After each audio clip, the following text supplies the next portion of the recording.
কি করে থাকি? আমরা মিথ্যা কথা বলে থাকি। আমরা মিথ্যা কথা বলে থাকি। মিথ্যা কথার ফসলটা অনেক বেশি, সমাজও বেশি, জায়গা জায়গা। আজকে আমরা মুসলমানরা মিথ্যা কথা বলে থাকি। অথচ রাসূল সাল্লাল্লাহু আলাইহি ওয়াসাল্লামের জীবনে কখনো কোনোদিন রাসূল সাল্লাল্লাহু আলাইহি ওয়াসাল্লাম একটি কথা ও একটি বাক্য কখনো মিথ্যা কথা বলেন না। আর আপনি আর আমি আজকে আমরা কখনো মিথ্যা কথা বলে থাকি। মুনাফিকের আলামত হলো তিনটি: কথা বলা, মিথ্যা বলা, ওয়াদা করা ভঙ্গ করা, আমানত রাখলে খেয়ানত করা, আর কথায় কথায় ঝগড়া করা। প্রিয় ভাইয়েরা, তাহলে এই মিথ্যা কথা থেকে আমরা সবাই দূরে থাকবো। যারা মিথ্যা কথা বলবে তারা কবিরা গুনাহের মধ্যে অন্তর্ভুক্ত হয়ে গেল। আর যারা কবিরা গুনাহ করবে তাদের জন্য আল্লাহ তাআলা জাহান্নামের ব্যবস্থা করে রেখেছে। নাউযুবিল্লাহ। সম্মানিত আমাদের ভাইয়েরা, মিথ্যা কসম করা, মিথ্যা কসম খেয়ে কোনো জিনিস বিক্রয় করা যাবে না। মিথ্যা কসম করা যাবে না।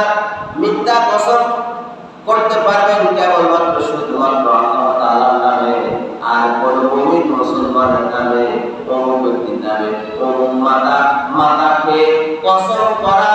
তারপরে অন্যান্য ব্যক্তিদেরকে নিয়ে লক্ষ্য করে কোনো প্রকার কসম করা যাবে না। যদি কসম করতে চান তাহলে আল্লাহ তাআলার নামে কসম করতে পারবেন। যেহেতু আল্লাহ তাআলা বলেন ওয়ালা সময়ের কসম, যুগের কসম, ইতিহাসের কসম, ওয়াল ফাজরে, ফজরের কসম কে আল্লাহ তাআলা বলেন। আল্লাহ তাআলার কসম সারা পৃথিবীর কারো নামে কসম করা যাবে না। আর অন্য ব্যক্তিদের নামে যদি আল্লাহ ছাড়া অন্য ব্যক্তিদের নামে কসম করা হতো কবিরা গুনাহ। সম্মানিত আমাদের ভাইয়েরা, মিথ্যা কসমের মাধ্যমে পণ্য বিক্রি করা, ব্যবসা করা হালাল। তাহলে আমরা হালাল ব্যবসা করতে গিয়ে আমরা কেন মিথ্যা কথা বলবো? হালাল পণ্য বিক্রি করতে গিয়ে আমরা কেন মিথ্যা কথা বলবো? মিথ্যা কথাতে বরকত নেই, বারাকা নেই। আর সত্য কথার মধ্যে বরকত আছে, বারাকা আছে। সম্মানিত আমাদের ভাইয়েরা, জিনা ব্যভিচারে লিপ্ত হওয়া, যারা জিনা ব্যভিচারের মধ্যে লিপ্ত হবে তারা কবিরা গুনাহের মধ্যে অন্তর্ভুক্ত হয়ে গেল। তাদেরকে আল্লাহ তাআলা কখনো কোনদিন ক্ষমা করবে না যতক্ষণ পর্যন্ত জিনাকারী ব্যক্তি তাওবাতুন নাসুহা না করবে। তারপর হলো গোপনে অন্যের কথা শোনা। একজন ভাই রুমের মধ্যে বসে বসে তার স্ত্রীর সাথে কথা বলছেন, অথবা তার মায়ের সাথে কথা বলছেন, অথবা দুইজন ব্যক্তি একই রুমে কথা বলতেছেন, ইসলামিক কথা বলতেছেন, দ্বীনি কথা বলতেছেন, মুযাকারা করতেছেন। আর অন্যান্য ব্যক্তিরা কি করতেছেন? অন্যান্য ব্যক্তিরা এই কথাগুলো আপনার শুনতেছে। এই কথাগুলো তারা গোপনে শুনতেছে। ওনারা বলতেছে ভালো কথা, আর তারা এই কথাগুলো তারা কি কান পাতি শুনতেছে। সম্মানিত আমাদের ভাইয়েরা, যারা গোপনে অন্যের কথা শুনে তারা কবিরা গুনাহ করলো। আর যারা কবিরা গুনাহ করবে তাদেরকে আল্লাহ তাআলা কখনো কোনদিন ক্ষমা করবে না। হিল্লা বিয়ে বা চুক্তি বিয়ে করা আমাদের সমাজের মধ্যে, দেশের মধ্যে হিল্লে বিয়ে অধিকাংশ হয়ে থাকে। আর এই হিল্লা বিয়ে করা হলো কবিরা গুনাহ। যারা হিল্লা বিয়ে করবে তারা আল্লাহ তাআলার কাছে খাসভাবে তওবা করে নিতে হবে। বংশমর্যাদার আঘাত করা, আজকে কথায় কথায় বংশমর্যাদার উপর আমরা আঘাত দিয়ে থাকি। বংশমর্যাদা নিয়ে আজকে টানাটানি করে ঝগড়া লাগবে। অমুক বংশের লোক খারাপ, তোর বংশের লোক খারাপ, তোর দাদার বংশের লোক খারাপ, নানার বংশের লোক খারাপ। এইভাবে আজকে আমরা বংশ নিয়ে টানাটানি করি। কিন্তু না, সরাসরি যে ব্যক্তি বংশ নিয়ে টানাটানি করবে, বংশ নিয়ে যারা সমালোচনা করবে, তারা সরাসরি কবিরা গুনাহ করলো। আর কবিরা গুনাহের জন্য আল্লাহ তাআলার কাছে খাসভাবে তওবা করে নিতে হবে। মৃত্যুর উদ্দেশ্যে উচ্চস্বরে কান্নাকাটি করা। আমাদের দেশের মধ্যে আমাদের মা মারা যায়, বাবা মারা যায়, দাদা মারা যায়, দাদি মারা যায়, খালা মারা যায়, তারপরে ফুফু মারা যায়, ফুফা মারা যায়, আত্মীয় স্বজন অনেকে মারা যায়। আজকে আমরা উচ্চ স্বরে কান্নাকাটি করে থাকি। আর ভাই, ওই ব্যক্তিটা মৃত্যুর পরে আপনি কান্নাকাটি করতেছেন, মৃত্যুর আগে আপনি কান্নাকাটি কেন করেন নাই? অথচ কান্নাকাটি করা দরকার ছিল মৃত্যুর আগে, সেই কান্নাকাটিটা আমরা করতেছি মৃত্যুর পরে। এই কান্নাকাটিটা দুদিন করবে, কয়েকদিন করবে, তারপরে শেষ। না না, এই কান্নাকাটিটা কোনো ব্যক্তি যদি মৃত্যুর আগে করে, তাহলে আশা করা যায় ওই ব্যক্তি প্রকৃত মুমিন মুসলমান, ওই ব্যক্তি হলো ঈমানওয়ালা বান্দা, তাকওয়াওয়ালা বান্দা, ফরজওয়ালা বান্দা। মৃত্যুর পর আমরা উচ্চ স্বরে কান্নাকাটি করি, এটা শরীয়তে হারাম, কবিরা গুনাহ। সবাই করতে হবে, সবাই চলে যেতে হবে। হ্যাঁ, আপনার মনে একটা ব্যথা, আরে আমার বাবা চলে গেছে, আমার মা চলে গেছে। বাবাকে আমরা ফিরে পাবো না, মাকে আর আমরা ফিরে পাবো না, সেই সন্তানকে আর ফিরে পাবো না। একটা কষ্ট, একটা বেদনা। আপনারা আল্লাহর কাছে দোয়া করতে পারেন, আল্লাহ আমার আব্বাকে মাফ করে দেন, মাকে মাফ করে দেন, আত্মীয় স্বজন সবাইকে ক্ষমা করে দেন। এইভাবে দোয়া করতে পারেন। উচ্চ স্বরে কান্নাকাটি করা যাবে? যাবে না। সম্মানিত আমার দিনী ভাইয়েরা, মুসলিমকে গালি দেওয়া, এক মুসলমান অপর মুসলমানকে গালি দেওয়া, তুচ্ছ তাচ্ছিল্য কথা বলা, এটা হলো কবিরা গুনাহ। যেহেতু আল মুসলিম ওয়াল মুসলিম, মুসলমান মুসলমানের ভাই, আল মুসলিমু মান সালিমাল মুসলিমুনা মিন লিসানিহি ওয়া ইয়াদিহি। খাঁটি মুসলমান হলো ওই ব্যক্তি যারা আপন হইতে অপর মুসলমান নিরাপদ থাকে। আজকে আমরা কথায় কথায় আজকে আমরা গালি দিয়ে থাকি, অথচ এক মুসলমান অপর মুসলমানের ভাই কি আইনা শুরু বন্ধু, ভাই ভাইয়ের মতো চলতে হবে। আজকে আমরা ভাই ভাইকে দেখতে পারি না, মুসলমান মুসলমানকে দেখতে পারি না, শত্রু মনে করি। এখানে আছে কাফের মুশরিকরা সুযোগ পেয়ে তারা কি মুসলমানদের উপর অত্যাচার করতেছে। এই যে দেখছেন না ভারতে, তারা এখন মুসলমানদেরকে যেভাবে অত্যাচার করতেছে, নির্যাতন করতেছে, ইসরায়েলের মতো তারা এখন মুসলমানদের উপর আক্রমণ করতেছে। আজকে আমরা মুসলমান ঐক্যবদ্ধ নেই, একমাত্র উপর আজকে আমরা কি, আজকে আমরা একমাত্র উপর অটল নেই। এখানে আজকে আমরা বিপদে মুসিবতে পড়ে যাচ্ছি। এখানে এক মুমিন অপর মুমিনকে গালি দেওয়া যাবে? মুসলমান মুসলমানকে গালি দেওয়া কবিরা গুনাহ। সম্মানিত আমার দিনী ভাইয়েরা, আল্লাহ ছাড়া অন্যের নামে পশু জবাই করা, এই যে আমরা কোরবানির পশু জবাই করতে হবে, কার নামে বলেন তো? আল্লাহ রাসূলকে সন্তুষ্ট অর্জন করার জন্য কোরবানি দিবেন। আর কোরবানির পশু শুধুমাত্র কেবলমাত্র আল্লাহর নামে জবাই করতে হবে। বিসমিল্লাহ, আল্লাহু আকবার। কার নামে? আল্লাহর নামে। আকবার পশু আপনি নিজে জবাই করতে পারবেন। বিসমিল্লাহ, আল্লাহু আকবার। অন্তর খবর কে জানে? আল্লাহ জানে। এখানে আমার সম্মানিত দিনী ভাইরা, প্রত্যেকটা কাজ হতে হবে আল্লাহ রাসূলকে সন্তুষ্ট অর্জন করার জন্য। আল্লাহ তাআলা বলেছেন, কুল ইন্না সালাতি ওয়া নুসুকি ওয়া মাহইয়ায়া ওয়া মামাতি লিল্লাহি রাব্বিল আলামিন। হে নবী, আমার উপর থেকে বলে দাও, আমার কুল ইন্না সালাতি, আমার নামাজ, আমার কুরবানি, আমার জীবন, আমার মরণ, আমার হায়াত, আমার জিন্দেগি, সব কিছু যেন আমার মুমিন বান্দারা যেন লিল্লাহি রাব্বিল আলামিন, আমার সন্তুষ্টি অর্জন করার জন্য করে থাকে। তার কুরবানি দিবেন কার নামে? আল্লাহর নামে, নাকি অমুক ব্যক্তির নামে কুরবানি দিবেন? কোন ব্যক্তির নামে কুরবানি দিলে হবে? হবে না। সম্মানিত আমার দিনী ভাইরা, ওজনে কম দেওয়া, যারা ব্যবসা বাণিজ্য করেন তারা ওজনে কম দিবেন না। আর ওজনে কম দেওয়া হলো কবিরা গুনাহ। ওজনে কম দেওয়া কবিরা গুনাহ। ঝগড়ার সময় খারাপ ব্যবহার করা, ঝগড়া হইতে পারে, তার মানে আপনি মুখ দিয়ে অশ্লীল ভাষায় কথা বলবেন, খারাপ ভাষা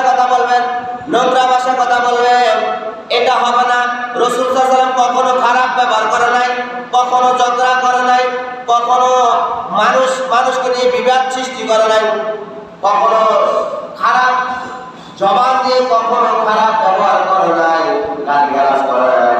রাসূল সাল্লাল্লাহু আলাইহি ওয়াসাল্লাম যেহেতু খারাপ ব্যবহার করে নাই, ঝগড়া করে নাই, আমরা রাসূল সাল্লাল্লাহু আলাইহি ওয়াসাল্লামের তরিকা অনুযায়ী চলার জন্য চেষ্টা করব। সম্মানিত আমাদের ভাইরা, তারপরে হলো ইসলামী আইনে বিচার বা শাসন করা। কোরআন অনুযায়ী বিচার করতে হবে, রাসূল সাল্লাল্লাহু আলাইহি ওয়াসাল্লামের তরিকা অনুযায়ী বিচার করতে হবে। রাসূল সাল্লাল্লাহু আলাইহি ওয়াসাল্লামের জামানায় যেভাবে শাসন ছিল, ওই শাসনটা এখনো কায়েম করতে হবে। আজকে আমাদের মধ্যে রাসূল সাল্লাল্লাহু আলাইহি ওয়াসাল্লামের মতো কোনো শাসন নেই।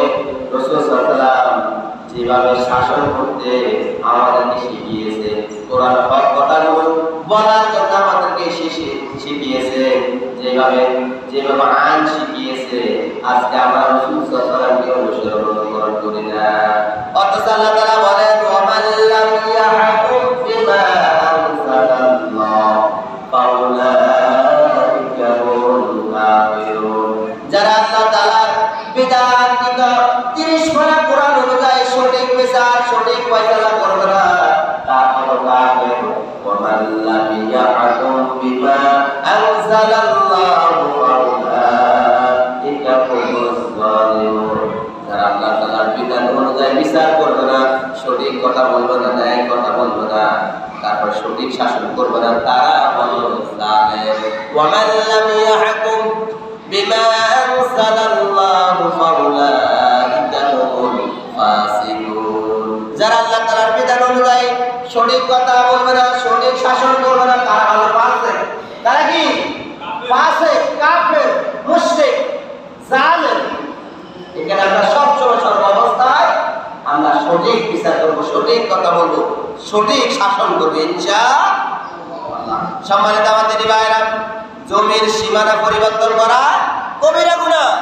আমাদের সমাজের মধ্যে অধিকাংশ ব্যক্তিরা, অধিকাংশ নামাজওয়ালা বান্দা, নামাজওয়ালা বুজুর্গ, হজ করাওয়ালা বুজুর্গ ব্যক্তি হজ করে আসে, আবার 5 ওয়াক্ত নামাজ পড়ে, লম্বা লম্বা দাড়ি, আর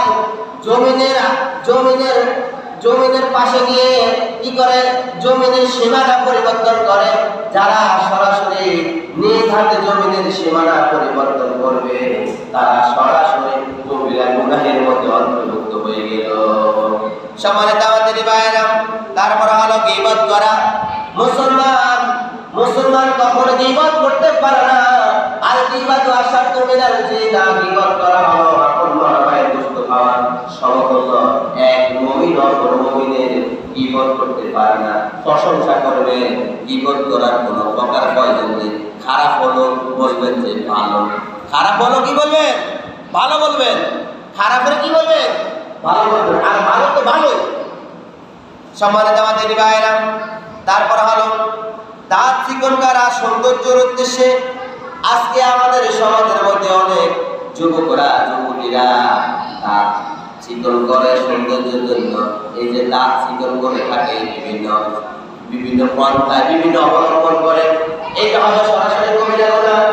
আল্লাহ তাআলা আপনাকে আর আমাকে যেভাবে সৌন্দর্য দিয়ে সৃষ্টি করেছেন, আমাদের যেখানে চোখ দরকার চোখ দিয়েছেন, নাক দরকার নাক দিয়েছেন, ঠোঁট দরকার ঠোঁট দিয়েছেন, যেখানে মাথা দরকার মাথা দিয়েছেন, যেখানে পা দরকার পা দিয়েছেন, যেখানে দাঁত দরকার ওখানে দাঁত দিয়েছেন, যেখানে যেটা প্রয়োজন ওইটা সুন্দর করে দিয়েছেন। তারপরও আমরা বাড়তি কাজগুলো কেন করে থাকি বলেন? আর আমরা সৌন্দর্যের জন্য, দাঁত চিকন করার জন্য লক্ষ লক্ষ টাকা খরচ করে থাকি। এটা সম্পূর্ণ কি? কবিরা গুনাহ। সম্মানিত আমাদের ভাইরা, কবরকে মসজিদ হিসাবে গ্রহণ করা, কবরকে সেজদা বানানো যাবে না। সেজদা বানানোর স্থান হচ্ছে কেবলমাত্র শুধুমাত্র হচ্ছে একটি, তার নাম কি বলেন তো? মসজিদ। মসজিদ ছাড়া আর কোথাও সেজদা করার হুকুম নেই। আল্লাহ তাআলার ঘর মসজিদ ছাড়া পৃথিবীর কোথাও আর সেজদা করার হুকুম নেই। আজকে আমরা মাজারে গিয়ে সেজদা করে থাকি। হ্যাঁ, এটা সম্পূর্ণ শিরক এবং কবিরা গুনাহ। সম্মানিত আমাদের ভাইরা, প্রতীককে গালি দেওয়া। একজন ভাই রাস্তা দিয়ে হাঁটতেছে, প্রতীক, আজকে আমরা তাকে তাকে তুচ্ছ তাচ্ছিল্য করে গালিগালাজ করে থাকি। না না, আপনি যে রকম একজন মুসলমান, সে প্রতি গরিব হোক, যে কোনো ধরনের ব্যক্তি হোক না কেন, যে কোনো দলের ব্যক্তি হোক না কেন, তাকে ইচ্ছা অনিচ্ছায় কোনো প্রকারে গালি দেওয়া যাবে না। গালি দেওয়া কবিরা গুনাহ। সম্মানিত আমাদের ভাইরা, তারপর হলো পুরুষের টাকনুর নিচে কাপড় পরিধান করা। মা আসফালা মিনাল কাবাইন মিনাল ইদার ফিন্নার, যারা টাকনুর নিচে কাপড় বা পায়জামা লুঙ্গি দ্বারা ঢাকা থাকে, ওই স্থানটা জাহান্নামের মধ্যে প্রবেশ করবে। আজকে আমরা অনেক যুবকরা আজকে আমরা পায়জামা পরে থাকি, প্যান্ট পরে থাকি, লুঙ্গি পরিধান করে থাকি। অধিকাংশ ব্যক্তিদের লুঙ্গি, পায়জামা এবং কি পায়জামা, প্যান্ট টাকনুর নিচে ঝুলানো থাকে। টাকনুর নিচে যে পায়জামা, লুঙ্গি অথবা প্যান্ট ঝুলানো থাকবে, ওই অংশটা কোথায় যাবে? জাহান্নামের মধ্যে প্রবেশ করবে। সম্মানিত আমাদের ভাইরা, তারপর হলো চুরি করা। চুরি করা হলো কবিরা গুনাহ। কোন মুসলমান চুরি করতে পারে না, কোন মুসলমান পরের ঘরের মধ্যে হিং দিতে পারে না, মোবাইল চুরি করতে পারে না, কানের জিনিস চুরি করতে পারে না, সুপারি চুরি করতে পারে না, নারকেল চুরি করতে পারে না, দোকানের মধ্যে দোকানে ঢুকিয়ে দোকানের মাল সামানাগুলো চুরি করতে পারে না, মসজিদের টাকা চুরি করতে পারে না, মসজিদের ক্যাশের টাকা চুরি করতে পারে না। আমরা কয়েকদিন পর পর নিউজ পাই মসজিদের টাকা চুরি হয়, মসজিদের ক্যাশের টাকা চুরি হয়। এই যে আনন্দবাজার মনির ভাই, আমাদের সংগঠনের মনির ভাই ডাক্তারের ফার্মেসির মধ্যে কিছুদিন আগে চুরি হয়েছে। এভেলেবেল আমরা মিডিয়ার মধ্যে পাই, খোঁজ করে পাই অমুক ব্যক্তির মধ্যে চুরি হয়েছে। আচ্ছা বলেন তো, এই যে আপনার এলাকার মধ্যে চুরি হইতেছে, লক্ষ্মীপুর থেকে এসে নাকি চুরি হয়, নাকি রায়পুর থেকে তারা এসে এখানে চুরি করে? এখানে লোকেরা এখানে চুরি করে। আর বড় ধরনের যদি ডাকাতি হয়, তখন বাইরে কি ওখানে হাত আছে, ওনাদের সাথে কি আছে? হাত আছে, সংযোগ আছে, নেট আছে। তারা চুরি করা কি ভাই কষ্ট করে পাবো, চুরি করুন করো। হালালে বারাকা আছে, আয়াতে বলে জান্নাত আযাব বুঝিয়াবে হারাম, হারাম ভক্ষণকারী শরীরে হেসতে প্রবেশ করবে না। যারা চুরি করবে, সকল করে করবে, যারা পরের হক মেরে খাবে, ঘুষ খাবে, এই ধরনের সম্পদগুলো জান্নাতের মধ্যে প্রবেশ করবে না, জাহান্নামের মধ্যে প্রবেশ করবে। নাউযুবিল্লাহ। সম্মানিত আমাদের ভাইরা, সুদ লেনদেনও সাক্ষী থাকা, যারা সুদ খাবে এবং যারা সাক্ষী থাকবে, উভয় ব্যক্তি কবিরা গুনাহের মধ্যে অন্তর্ভুক্ত। আল্লাহ তাআলা বলেছেন, আহাল্লাল্লাহু বাইয়া ওয়া হারামা রিবা, আল্লাহ ব্যবসাকে হালাল করছেন আর সুদকে হারাম করছে। আর আজকে আমরা ব্যবসা বাদ দিয়ে আজকে আমরা সুদ খাইতেছি। তাহলে সুদ খাওয়া শরীয়তে জায়েজ নাকি ব্যবসা করা যায়? বলেন কোনটা করা ভালো? ব্যবসা করা ভালো না? সম্মানিত আমাদের ভাইরা, ঘুষ খাওয়া, কোন মুসলমান ঘুষ খাইতে পারে না। যারা ঘুষ খাবে তারা সরাসরি কবিরা গুনাহের মধ্যে অন্তর্ভুক্ত হয়ে গেল। গনিমতের মাল আত্মসাৎ করা, কবিরা গুনাহ। স্ত্রীর বায়ুপথে যৌন ক্রিয়া করা, এটা হলো কবিরা গুনাহ। জুলুম বা অত্যাচার করা কি কবিরা গুনাহ। আয-যুলমু যুলমাতুন ইয়াওমাল কিয়ামাহ, যারা জুলুম করবে কিয়ামতের ময়দানে, তারা অন্ধ অবস্থায় হাসরের ময়দানে উঠবে। সম্মানিত আমাদের ভাইরা, অস্ত্র দ্বারা ভয় দেখানো, বলে যে আমি বিএনপি করি, আমার কাছে কি অস্ত্র আছে। এই যে গতকালকের নিউজ, সাতক্ষীরার মধ্যে আমাদের সংগঠনের একজন শিল্পী এবং বক্তা কবির বিন সামা, উনি আলোচনা করছেন আর একটা মাসালা নিয়ে কথা বলছে, আর একজন বিএনপি লোক তাকে হেনস্থ করছে। সাতক্ষীরাবাসী ভাইয়েরা ঘুমাই নাই, তারা জাগ্রত অবস্থায় আছে এবং তারা মানববন্ধন করতেছে, করবেন। সকল আলেম ওলামা, মুফাসসির কেরাম যারা আছেন, সবাই ঐক্যবদ্ধ হয়ে তারা ধর্ম নির্বিশেষে মাঠে ময়দানে তারা আছেন, থাকবেন। এই কারণে কাউকে সুযোগ দেওয়া যাবে না। এখানে আমার সম্মানিত দিনী ভাইরা, অস্ত্র আপনি বলবেন আপনার কাছে অস্ত্র আছে, আমরা কি ভয় পাবো? না, আমরা আপনার অস্ত্রকে আমরা ভয় পাবো না। আমরা ভয় করবো কেমন মাত্র? শুধুমাত্র একজনকে, তিনি কে? আমরা কেন মিজানুর রহমান আজারি বলছেন না, একদল খাইছে আর দল জোরাইতেছে, এটা বলছে। আর একজন সাধারণ ব্যক্তির কাছে সে খারাপ হয়ে গেছে, এটা বাস্তব বলছে। ওই যে আইনে তিনি আলাদা বলছেন না, নৌকা দানের শীষ, হ্যাঁ, দুই নৌকা একই বিষ, এটা বাস্তব কথা বলছে। এখানে আমার সম্মানিত দিনী ভাই, এই পৃথিবীতে আমরা আজ আছি কালকে নাই। পৃথিবীটা হলো একটা ধোঁকা। পৃথিবীটা কি ধোঁকা? আদম আলাইহিস সালাম যুগ থেকে আমার আব্বা মা আমার জন্য কষ্ট করে গেছেন, আব্বা মা মরে যাবে, আমরাও কষ্ট করতেছি, আমাদের ছেলে সন্তানের এই সম্পদগুলো বক্ষণ করবে, আমরাও ঠুস করে মরে যাব। তাহলে এই দুনিয়ার বাহাদুরি কেন করতেছেন আপনি বলেন? বাহাদুরি করতে হবে আল্লাহ রাসূলকে সন্তুষ্টি অর্জন করার জন্য। এমন কাজ করবেন না যে কাজে আল্লাহ রাসূল সন্তুষ্ট নয়। এই ধরনের কাজ করা যাবে, এই ধরনের কাজ করা যাবে না। প্রত্যেকটা কাজ করতে হবে আল্লাহ রাসূলকে সন্তুষ্টি অর্জন করার জন্য। তাহলে অস্ত্র দ্বারা ভয় দেখানো কবিরা গুনাহ, লোক দেখানোর উদ্দেশ্যে আমল করা, প্রত্যেকটা ন্যায় আমল করতে হবে আল্লাহ রাসূলকে সন্তুষ্টি অর্জন করার জন্য। স্বর্ণ ব্যবহার করা, কোন পুরুষ স্বর্ণ ব্যবহার করা যাবে? কোন পুরুষ স্বর্ণ ব্যবহার করা যাবে না। পুরুষ স্বর্ণ ব্যবহার করা হলো কবিরা গুনাহ। সাহাবীদেরকে নিয়ে গালিগালাজ করা, সাহাবীদেরকে নিয়ে গালিগালাজ করা কি কবিরা গুনাহ? রাসূল সাল্লাল্লাহু আলাইহি ওয়াসাল্লামকে নিয়ে যদি কটূক্তি করে, আপনার আমি ঘরে বসে থাকবো?